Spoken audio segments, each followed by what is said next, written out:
ഇന്നത്തെ ഈ വീഡിയോ എന്ന് പറഞ്ഞിട്ടുണ്ടെങ്കിൽ എൻ്റെ വീടിൻ്റെ ചുറ്റുപാടുമുള്ള ചെറിയ ചെറിയ കാഴ്ചകളുടെ ചെറിയ ചെറിയ സ്ഥലങ്ങളുടെ കാഴ്ചകളാണ്. അപ്പം ഞാൻ എൻ്റെ വീടിൻ്റെ ചുറ്റുപാടും കാണിക്കുമ്പോൾ ഏറ്റവും കൂടുതൽ ഈ ഒരു കനാലാണ് ഞങ്ങളുടെ ഒരു ജീവവായു ജീവനാടി എന്ന് പറഞ്ഞാൽ ഞങ്ങളുടെ നാടിൻ്റെ തന്നെ ഒരു ജീവനാടി എന്നൊക്കെ പറയാം. പെരിയാർ വാരിയുടെ മെയിൻ കനാല്.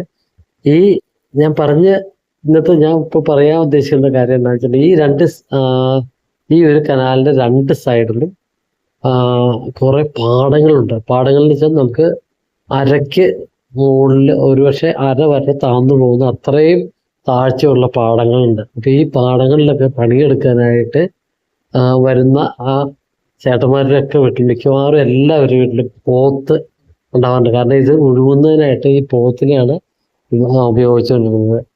ഞാൻ ഈ ഒരു കാര്യം മാത്രം പറയുന്നതിന് വേണ്ടിയാണ് പ്രത്യേകിച്ചായിട്ട് ഈ ഒരു വീഡിയോ ചെയ്യുന്നത്. കാരണം ഈ പോത്തിന്റെ ഉപയോഗം എന്ന് വെച്ചാൽ വളരെ രസകരമായിട്ടുള്ള ഒരു കാര്യമാണ്. ഇവര് ഈ പണി കഴിയുന്ന ആ സീസൺ തീർന്ന് പണി കഴിയുന്ന സമയമാകുമ്പോഴത്തേക്കും ഏകദേശം ആ 3 പൂവും വിതയ്ക്കുന്ന ആ സമയങ്ങളിൽ ഒരു മാസം അതിൽ കൂടുതൽ പണി ഉണ്ടാവില്ല. അപ്പൊ ആ സമയത്ത് അത് കഴിഞ്ഞിട്ടുണ്ടെങ്കിൽ ഇവര് പെരിയാറ് ക്രോസ് ചെയ്ത് വനത്തിലാണ് ഈ പോത്തുകളെ മേയാൻ വിട്ടുകൊണ്ടിരുന്നത്. അതായത് അവിടെ ആ സമയത്ത് പോത്തുകൾ മാത്രമല്ല നാട്ടിലുള്ള വേറെ പശുക്കളും ഒക്കെ ഈ വനത്തിലേക്ക്, അതായത് പെരിയാറിന് അപ്പുറമുള്ള വനത്തിലേക്ക് വിടാറുണ്ട്. അത് കഴിഞ്ഞ് നമുക്ക് ആവശ്യമുള്ള സമയം ആവുമ്പോൾ വീണ്ടും അതുങ്ങളെ അവരെ തിരിച്ച് പോയി അടിച്ചുകൊണ്ട് വരുന്ന ഒരു പതിവായിരുന്നു. അപ്പൊ അതിൻ്റെ ഇടയ്ക്ക് കുറേ രസകരമായിട്ടുള്ള കഥകളുണ്ട്. അപ്പൊ നമ്മളെ വീടിൻ്റെ അടുത്ത് തന്നെ ഒരുപാട് ഇതുപോലെ ഏകദേശം ആയിരക്കണക്കിന് വിത്ത് വിതയ്ക്കുന്ന നിലങ്ങളുണ്ടായിരുന്നു ആണ് ഇതൊക്കെ. ഇപ്പൊ കുറെ നാളുകളായിട്ട് നെൽകൃഷി ചെയ്യുന്നില്ല എന്ന് മാത്രമല്ല, പണിക്കാരെ കിട്ടാനില്ലാത്ത ഒരു കാര്യങ്ങൾ കൊണ്ട് മാത്രമാണ്. കാരണം എന്താ വെച്ചാൽ നമ്മളെ ലാഭവും നഷ്ടവും നെൽകൃഷി നോക്കാറില്ല. പക്ഷെ കൃത്യമായിട്ട് ഇതിന് എന്തെങ്കിലും ഒരു തീരുമാനമൊക്കെ ഉണ്ടാവുകയാണെങ്കിൽ നമ്മളൊക്കെ ഈസി ആയിട്ട് നമുക്ക് നെൽകൃഷിയിലേക്ക് തിരിച്ചു വരാൻ പറ്റും എന്ന് എനിക്ക് ഉറപ്പുണ്ട്. അപ്പൊ ഞാൻ വൈഫ് ഹൗസിലേക്കുള്ള ഒരു യാത്ര ആരംഭിച്ചു കഴിഞ്ഞപ്പോൾ ഞാൻ അതിൻ്റെ ഇടയ്ക്ക് ഒരു ചേട്ടൻ ഒരിക്കലും ഈ പോത്തിനെ വിടുന്ന സമയത്ത് കാട്ടിലുണ്ടായ ഒരു ഇൻസിഡന്റ്, ഒരു സംഭവം, അതാണ് ഞാൻ ഓർത്ത് വന്നത് ഈ സമയത്ത്. അപ്പൊ ഞാൻ ഒരു ദിവസം ആ കനാലിലുള്ള പാലത്തിലേക്ക് ഞാൻ മിക്കവാറും കാലത്ത് എനിക്ക് തന്നെ മിക്കവാറും ഞങ്ങള് ആ പാലത്തിന്റെ ആ കൈവരികളിലൊക്കെ സൈഡിലൊക്കെ പോയിരുന്നെങ്കിൽ ചിലപ്പോൾ പല്ല് തേക്കണേട്ടോ.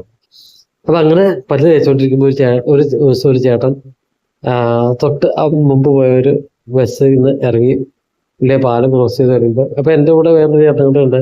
പുള്ളി വീട്ടിൽ പണിയുന്നത്. അപ്പൊ പുള്ളി ഈ ചേട്ടനോട് ചോദിക്കുകയാണ്, നീ ഇന്നലെ എവിടെയായിരുന്നോ?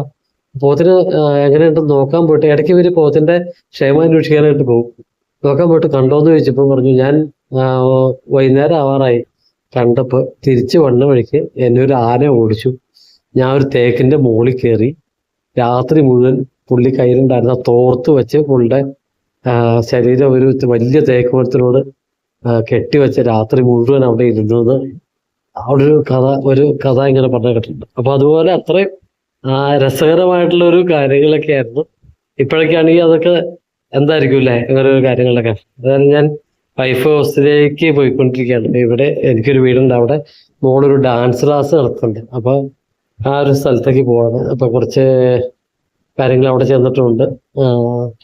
ഞാൻ നേരത്തെ 2 പ്രാവശ്യം വൈഫിന്റെ വീട് കാണിച്ചിട്ടുണ്ട്. അത് വലിയ ഒരു കോട്ടയാണ്, പഴയ കാലത്തെ ഒരു നിർമ്മിതിയാണ്. അപ്പൊ ഞാൻ ഇങ്ങോട്ട് കുറച്ചുകൂടി ചെല്ലുമ്പോൾ കേട്ടോ എൻ്റെ വീട്. അപ്പൊ ഞങ്ങൾ പോകുന്ന വഴിക്ക് വീടിന്റെ ചെറിയൊരു കാഴ്ചയുണ്ട്. ഇതാ ഇങ്ങോട്ട് ഇങ്ങോട്ട് ഇറങ്ങി ചെല്ലുമ്പോഴത്തേക്കും ഈ റൈറ്റ് സൈഡിൽ കാണുന്നതാണ് എൻ്റെ ഇവിടെയുള്ള വീട്. അപ്പൊ തൽക്കാലം സ്റ്റോപ്പ് ചെയ്യുന്നു. Good bye.